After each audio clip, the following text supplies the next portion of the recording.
Greetings and salutations. We are going to be covering what is my favorite RPG monster in this video, and that is, of course, the Lich. The idea of a crazed magic user or cleric pledging their very soul for undeath in exchange for almost godlike power is a very fascinating concept to me. So we're going to bring up the original etymology of the word. The word lich, pardon me, the word lich is Old English, and it simply means corpse. It's very general. It doesn't just mean for undead. It means like actually dead people. So lich was used interchangeably with the term corpse or cadaver. The widespread usage that I'm going to conjecture, one of the reasons why it enjoys widespread use in the fantasy and swords and sorcery genre is due to a particular story. It appears in the September 1932 issue of Weird Tales by Clark Ashton Smith. It's the Empire of the Necromancers, published for his Zothique cycle, which was a fantasy collection of short stories and one poem. So that's my conjecture onto the foundations of its popular use within the genre of fantasy and swords and sorcery. If we're going to talk specifically about tabletop role-playing, OD&D's Supplement 1, Greyhawk, introduced the monster to the game, and the imagery of the Lich has not changed much over the last 5 decades. The description is based off of the 1969 short story The Sword of the Sorcerer by Gardner Fox. Gygax himself even attests to that. That's where he got the inspiration to use the imagery to come up with the image of it. The Lich, unlike most undead, is an intelligent creature. Like most undead, though, it is based off of the concept of the Revenant, which was a French folklore monster, which was a reanimated corpse that would hunt the living. The Lich, aside from,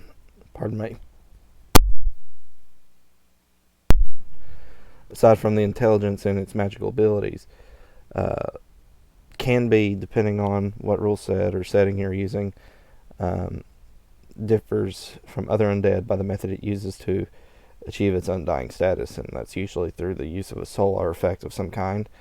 Soul artifact could be a gemstone, or I apologize again, hold on.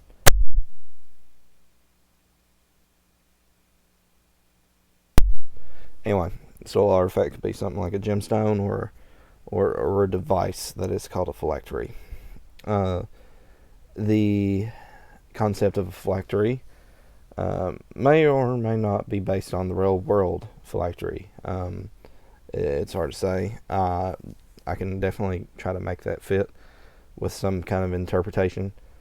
A phylactery is a real thing, although it's not necessarily similar to the way that's used in tabletop role-playing.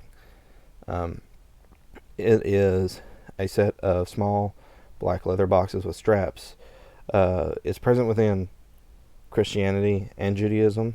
With Christianity, it's usually like relics of saints and stuff like that, whereas with Orthodox Judaism, it contains scrolls of the parchments with inscribed verses from the Torah. And we believe that this real world phylactery, those of us within the Christian faith and within Orthodox Judaism, I myself am a Christian, so I can't speak to the Judaism side, but if you are, you probably would know what I'm getting at here, with that this is probably based off an interpretation of Deuteronomy chapter 11 verse 18, which says, "Therefore shall you lay up these my words in your heart and in your soul, and ye shall bind them up for a sign upon your hand, and they shall be a frontlet between your eyes." So phylactery was essentially to call to remembrance of the words of the Lord, and the phylactery in role playing games for a lich is not this literal, but because of the nature of the lich, taking an interpretation of that verse, you could probably say that the fantasy phylactery for the lich could act as a sort of symbol of remembrance, only in this case of life and of soul, since the actual soul of the person who became a lich is contained within a soul artifact. Again, depending on what setting you're going with, and we'll get to that here in a little bit. Of course, there's several variants. Some of them being the Demi-Lich, which is based off of Fritz Lieber's story Thieves' House. There is the I forgot to write the word down, but there's an elf variant from Forgotten Realms, and the spirit of this creature does not necessarily have to be chaotic. It could be lawful or neutral. There's of course the Draco Liches, and those like Illithids and stuff like that. Pardon me again. The only real difference between a Lich in Advanced and the basic or Beckme line of D&D is that Advanced is the one that mentions a phylactery, while Beckme really doesn't. But in Beckme, it mentions that clerics can become liches, while Advanced does not. And I'll talk about that later. But let's talk about like some cultural, whether traditional or pop culture, depictions of liches or creatures similar to such.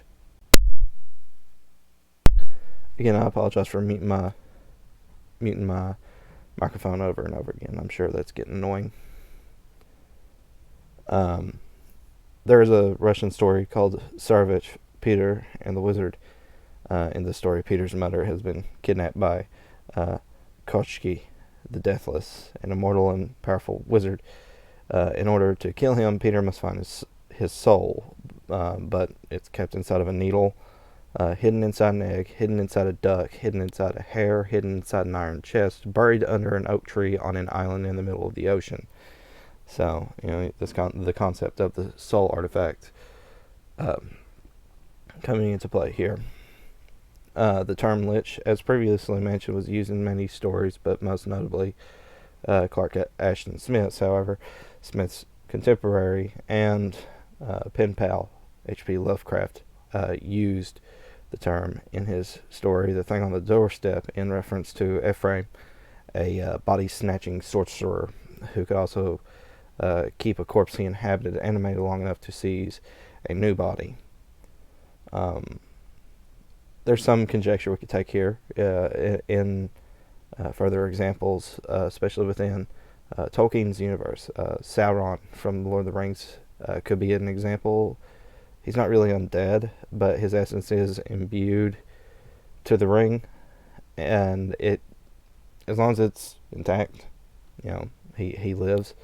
His fate is tied to the ring, because he put his soul essentially in there, and it basically acts like a phylactery.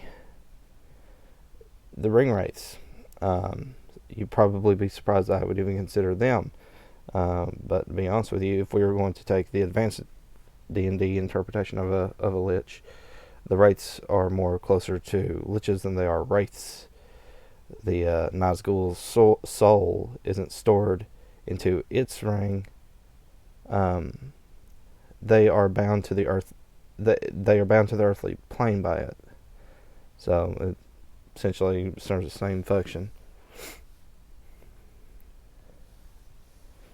There's again another Russian myth of a warlock. It was an undead magician who came alive at night. He would terrorize a town. In the myth, he troubles the town by casting a spell that causes a bride and groom to sleep forever. It can only be killed if he was burned on a pyre of 100 aspen boss logs, and even then his corpse would burst into birds, reptiles, and insects, and they all had to be captured and put back on the fire, and if one of them got away, he would rise again. Getting into more pop culture side of it, pardon me,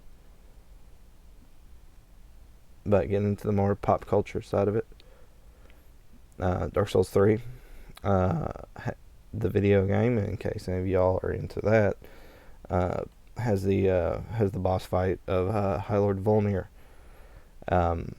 a sorcerer king who ruled the kingdom of Karthus. He conquered many of the surrounding kingdoms and stamped out the crowns of other lords.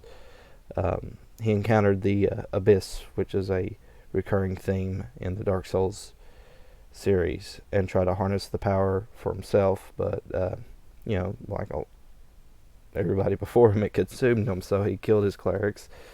He took their holy bracelets in an attempt to stave off the darkness of the Abyss. It didn't work, so he set up a lair, essentially, in the catacombs in a deliberate attempt to trap people and damn them to the Abyss to prolong his own doom.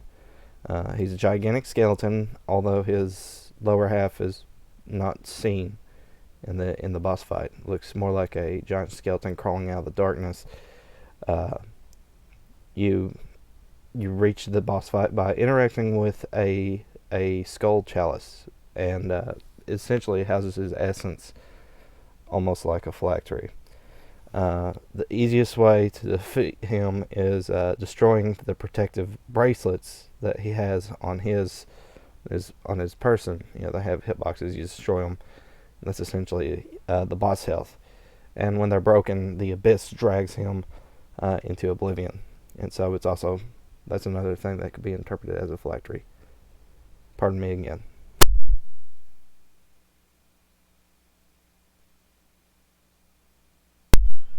Okay, with all that done, how can you use Lich? That's really what we're going to come down to. So this is our brainstorming time, right? So while I am a killer GM, meaning I'm not afraid to wipe out an entire party of players, also don't go out of my way to stick level 1 PCs inside of a Lich's lair. A Lich, typically, because I like his monster so much, I typically have to have a theme to work with before I consider using it. And if you're somebody that likes to do game balance, I understand that's a dirty word, especially in the OSR community. But if you're somebody that goes for game balance, you want to have at least a level 10 party, or at the bare minimum 3 level 5 PCs, and even that's still kind of stretching it. This is a very dangerous monster to throw in front of your PCs. Keep in mind that within old school play, encounters don't always result in fights, and you don't necessarily have to fight anything. Running away is encouraged, or more creative ways of dealing with the problem is encouraged. It all just comes down to just trying to be smart. Again, I understand game balance is kind of a dirty word. I'm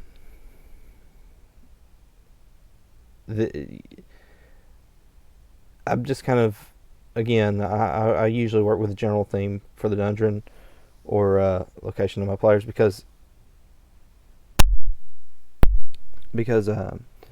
I do not believe in taking a Lich off of a wandering encounter table. If you have a Lich for your wandering encounter table, that's totally fine. Meaning that there's a possibility of running into more than one, totally fine. It's just that you should definitely have like a general theme for the dungeon or the location that your players are going to be encountering, especially if they're going to be encountering more than one. I think most people, when they consider running a theme for a Lich, they think of things like crypts, arcane libraries, lost ruins, stuff like that, especially if they are magical in nature to begin with. and that would be an explanation for why you would have more than one. GM fiat goes a long way in this. That's why I hesitate to use the word game balance, because essentially it all comes down to GM fiat at the end of the day. I don't let the only time randomness ever rules my games is when I believe an element of chaos is introduced, such as the chaos of battle, and the possibility of running into a wandering monster, for example. So this all comes down to like kind of basic GM stuff, but again, this is more of an art than it's science, using common sense, logic, and stuff. So while I'm not above or against having a randomly rolled dungeon featuring creatures, I also don't like my monsters to feel cheap, if you get what I mean. So while you might be a fan of having more than one Lich, I can certainly see that and could make that work. I also don't think that they should be like encountered something. This is very subjective, but I also don't think that they should be countered quite as frequently as something as, say, a goblin. There is a thematic difference between running into a goblin and running into a Lich in a dungeon. And you would think, no, duh. But at the end of the day, we are talking about monsters from bestiary. So try to, if you're going to use a Lich, come up with a good little setup for it. But that kind of brings up another question: how should you run a Lich? The materials I posted are a very small sample of what I found over the internet in an attempt to make sure that this video stays digestible. Generally speaking, in most settings, these guys are chaotic or evil, or whatever alignment system you're using. Maybe yours are lawful. Can you make that work? Well, certainly. As previously stated, there's an elf variant in the Forgotten Realms, and you don't have to run it as chaotic. That creature could be, well, again, I wish I would have wrote the name of the creature down. It starts with a B, I remember that. But it could be lawful or neutral. Maybe the Lich is a mage who made a deliberate or misguided judgment to protect people from future threats because of the power of a Lich, or to impart knowledge of the past to following generations.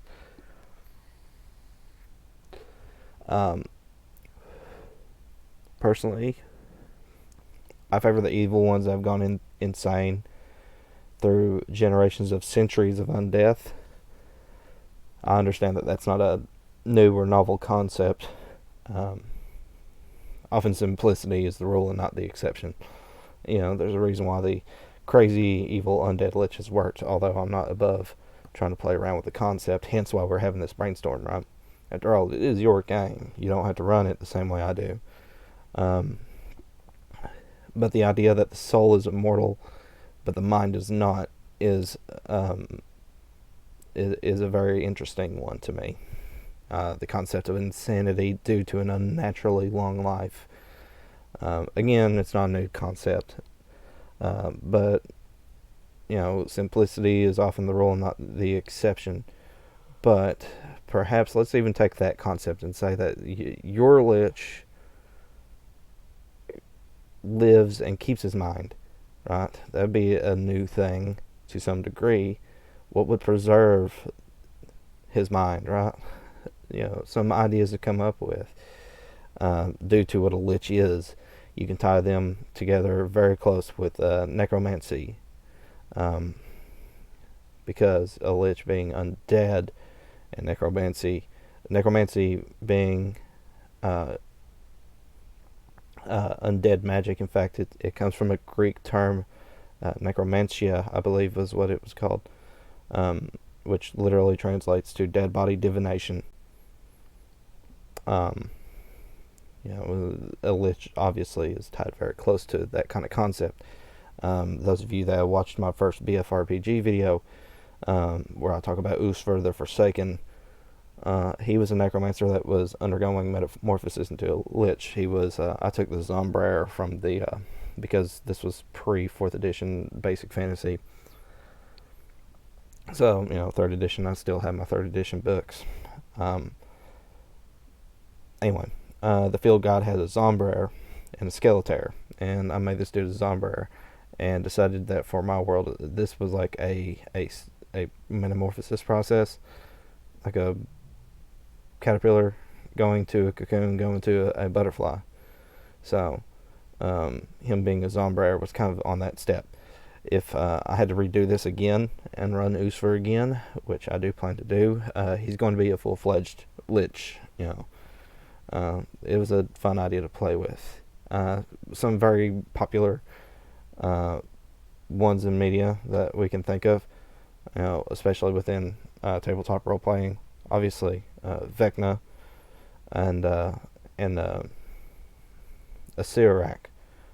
Vecna being more godly, more deific in power than a Sirak, but I think a Sirak features more.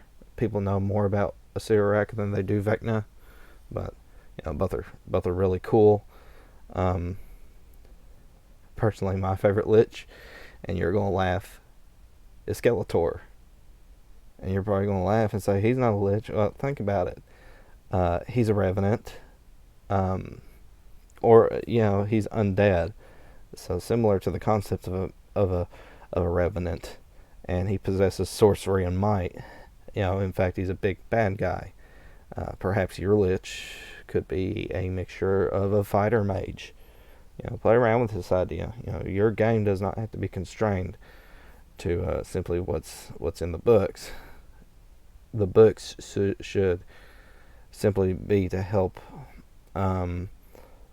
orient your creativity in a particular direction.